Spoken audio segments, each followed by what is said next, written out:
சரா அர்ஜுனன் போட்டது. மயங்காமல் நிற்கிறது துரோணர் ஒரு ஆள் தான். ஏன்னா அவருக்கு தெரியுமே மோகினேஸ்வரத்தை அவன் பிரயோகிக்கிறான் அப்படிங்கிறது.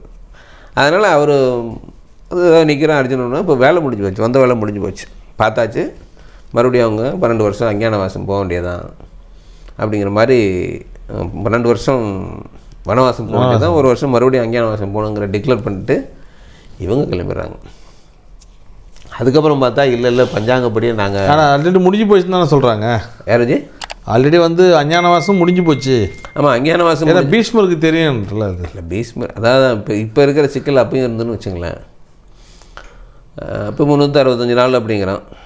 ஆனால் அப்போ உங்களுக்கு 360 நாள் தான் கணக்கில் இருந்தது. 5 நாள் இல்லை, 5 நாள் கிடையாது. அதன்படி இவங்க பாண்டவர் சைடு என்ன சொல்கிறாங்க, எங்களுடைய கணக்குப்படி 12 அந்த ஒரு வருஷம் அஞ்ஞானவாசம் முடிஞ்சிருச்சு அப்படி முடிஞ்சு போச்சு. இவங்க சொல்கிறாங்க முடியலை அப்படிங்கிறாங்க, இன்னும் நாள் இருக்குது அப்படிங்கிறது இவங்க ஒரு கணக்கு, அவங்க ஒரு கணக்கில். அது என் கணிதம் வாக்கு பஞ்சாங்க மாதிரி இப்போ அப்பவும் இருந்திருக்கு.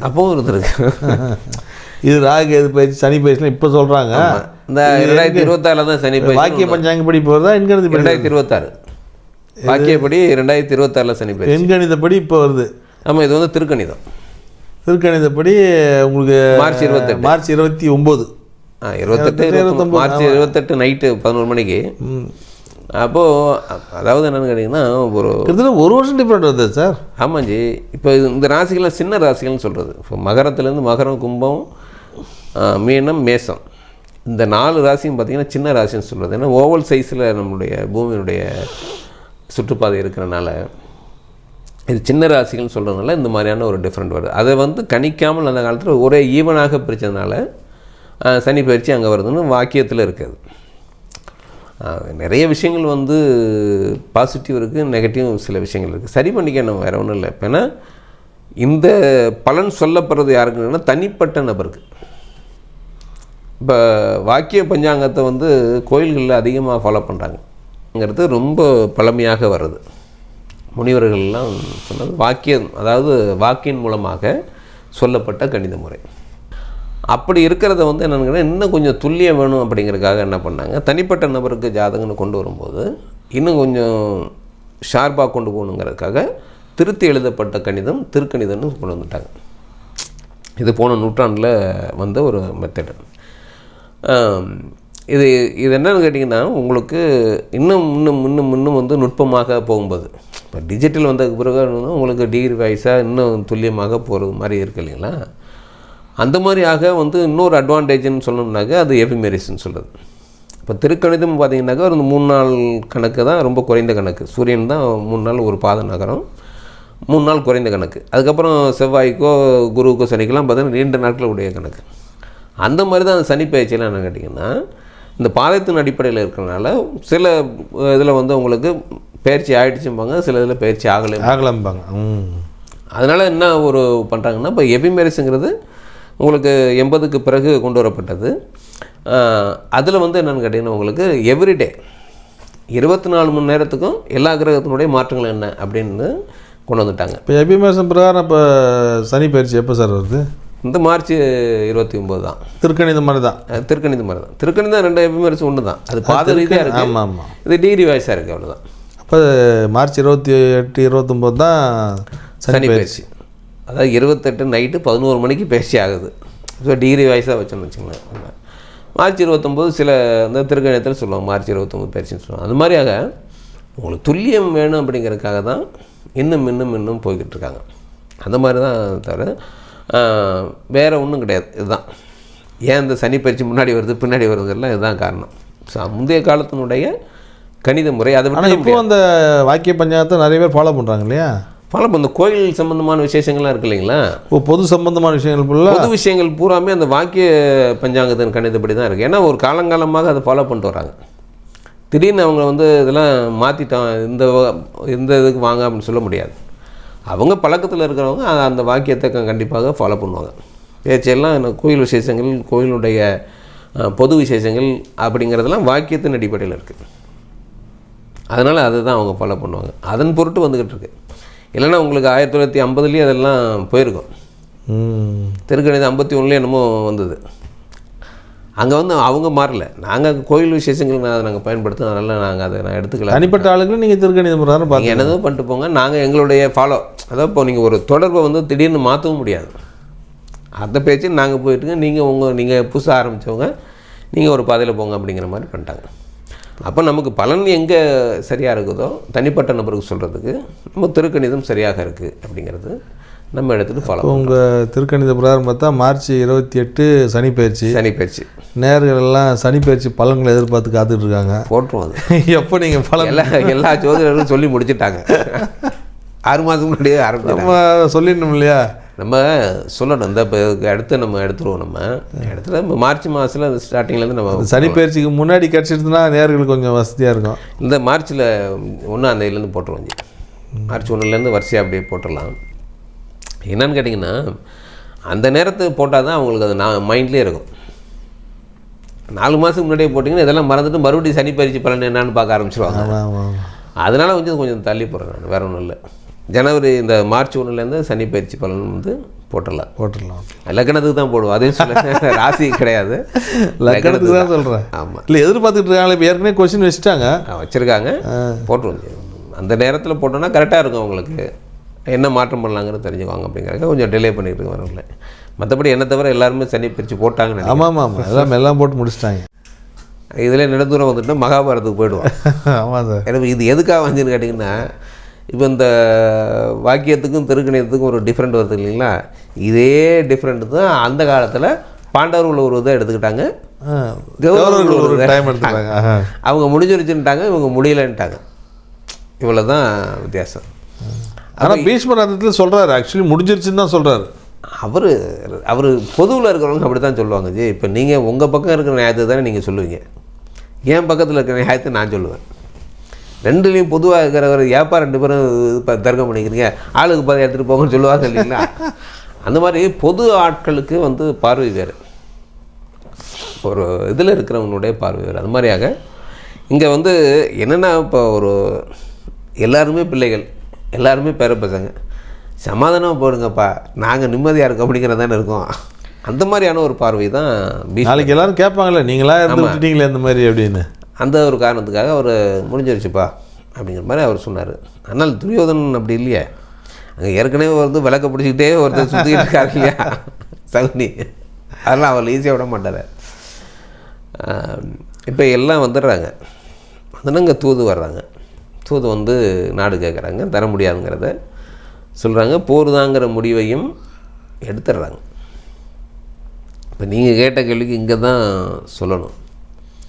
இப்போ துரோணர் யார் பக்கம் நிற்பார் அப்படிங்கிறதுக்கு உங்களுக்கான சரியான கேள்வி இதுதான். துரோணர் வந்து அஸ்தினாபுரம் பக்கம் தான் நிற்பார்.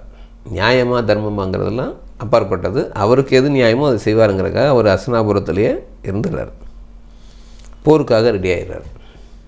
இப்போ போருன்னு அறிவித்ததுக்கு பிறகு துரோணருக்கு எங்கேயாவது போய் ஒரு அமைதியாக ஒரு 2-3 நாள் இருந்து வரணும்னு கிளம்பிடுறாரு. போர் முடிவாயிடுச்சு. இப்போ என்னென்னா, துரோணர் இந்த பக்கம், இவரை போடுறதுக்குன்னே இருக்கிற திஷ்டத்யும்மா அந்த பக்கம். ஆமாம், இவரை கொள்றதுக்குன்னே வரமும் வாங்கியிருக்கிறான். அதுக்கு இவரே ப்ராக்டிஸ் வேறு கொடுக்குறாரு.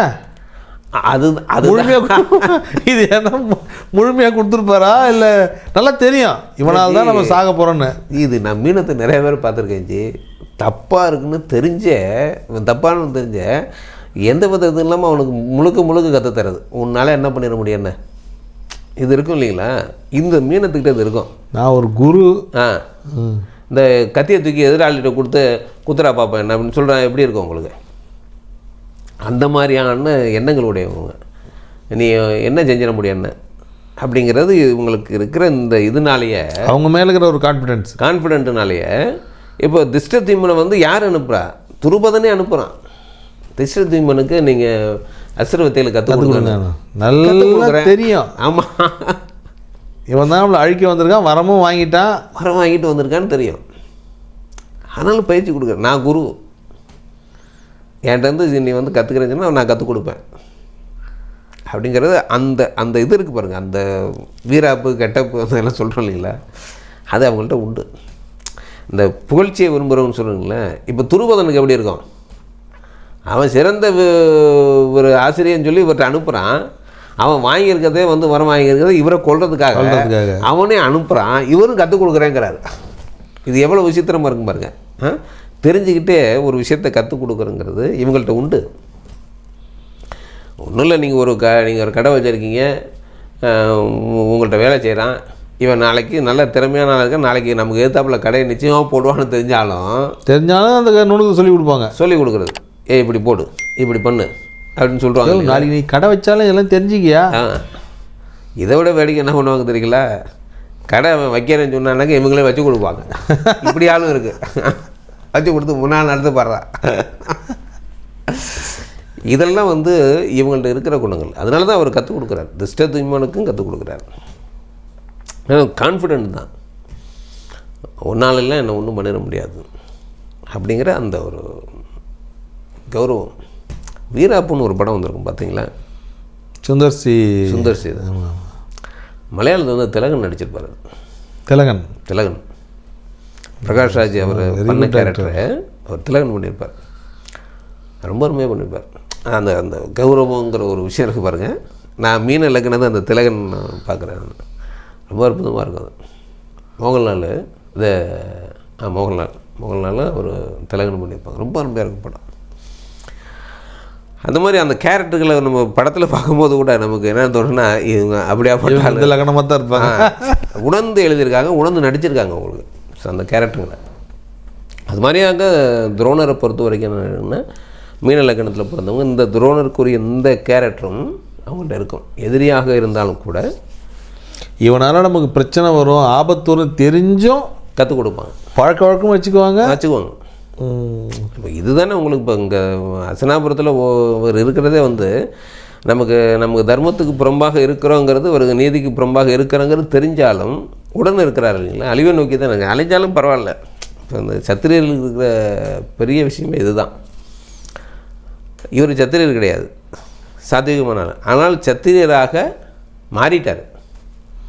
சத்திரியன் என்ன, அவங்கள உயிர் போனால் போயிட்டு போது என்னுடைய கௌரவமானதும் எனக்கு முக்கியம்னு இருப்பாங்க இல்லைங்களா? அது மாதிரியாக இவங்க என்னுடைய கௌரவம் என்னுடைய இதுவும் முக்கியமானது அப்படிங்கிறதுக்காக தான் சினாபுரத்துடன் இருக்காங்க. உயிர் போனால் போயிட்டு போகுது அப்படிங்கிறது தான் அவங்களுடையது. அது மாதிரியாக தான் இங்கே இவர் வந்து அந்த திஷ்டத்யும்னனுக்கு கற்றுக் கொடுக்குறது. அப்படி தான் இருப்பாங்க. தெரிஞ்சதான் கத்துறாரு. இவனால் தான் மரணம்னு தெரியும், அவருக்கு தெரியாமல் இருக்காது. Okay G. இப்போது நான் ஒரு 2 நாளைக்கு முன்னாடி ஒரு சமூக வலைதளத்தில் ஒரு ஷார்ட்ஸ் ஒன்று படித்தேன் சார். அது ஏகலைவன் சம்மந்தப்படுத்து புதுசாக இருந்தது எனக்கு. நான் படிக்காததாக இருந்தது. கிளைக்கதையா மேபி அதை நான் கேட்கணும்னு நினச்சிருந்தேன். என்னென்னா, இவர் துரோணர் வந்து ஒரு நீரோடை பக்கத்தில் தவ நிலையில் இருக்கும்போது 2 புலிகள் வந்து அவரை தாக்க வருது. இவர் குரல் கொடுத்து பார்க்குறாரு, யாரும் உதவிக்கு வரல. அப்போ திடீர்னு எங்கேருந்தோ அந்த ஒரு அம்பு வந்து அந்த 2 புலிகளையும் கொண்டுடுது. ஓகே, யாரான்னு பார்த்தா ஏகலைவன் நிற்கிறாங்க. ஏகலைவன் கிட்ட தான் கட்ட வரல வாங்கிட்டார் இல்லையா? ஆமாம். இவன் எப்படி அம்பு விட்டான்னு கேட்கும்போது, ஐயா நான் இப்போ பயிற்சி எடுத்ததே இடது கையில் அம்பு விடுறது தான் நான் பயிற்சி எடுத்தேன். ஓ சரி. நீங்கள் கேட்டது என்னுடைய வலது கை வரல தான் கேட்டீங்க. எனக்கு அதால் ஒன்றும் லாஸ் இல்லை எனக்கு அப்படின்னு சொல்லிட்டு சொல்கிறதா ஒரு கதை படித்தேன். கிளைக்கதை இருக்குது. கிளைக்கதை படித்தேன் நான். என்ன ஒரு கிளைக்கதை கரெக்டு தான். என்ன காரணம் கேட்டிங்கன்னா, மகாபாரத போரில் வந்து துரோணருக்கு துரியோதனனுக்கு சப்போர்ட்டிவாக ஏகலைவன் இருக்கான், போர் செய்கிறான் ஏகலைவன். அதை மேனேஜ் பண்ணுறதுக்கான உள்ள கதையாக இருக்கலாம். அதில் வந்து எப்படி போர் செஞ்சான், இடது கையில் போர் செஞ்சானா வலது கையில் போர் செஞ்சானா இல்லை அதில். ஆனால் போர் செஞ்சாங்கிற ஒரு இது இருக்குது. இப்போ நீங்கள் சொல்கிறத பார்த்தாக்க இடது கையில் தான் பண்ணியிருக்கணும். இப்படியும் பண்ணியிருக்கலாம். ஒன்று அவன் வந்து இடது கையிலேயே பயிற்சி செஞ்சவனாக இருக்கலாம், அல்லது இந்த வலது கை கட்டவரில் இழந்ததுக்கு பிறகு இடது கையில் பயிற்சி பண்ணி வந்திருக்கலாம். அதற்கு வாய்ப்பு உண்டு இல்லைங்களா? உண்டு. ஆமாம். இப்போ வலது கையில் பயிற்சி பண்ணணும், இடது கையில் பயிற்சி பண்ணுறதுக்கு எவ்வளோ நாள் ஆகிட போகுது?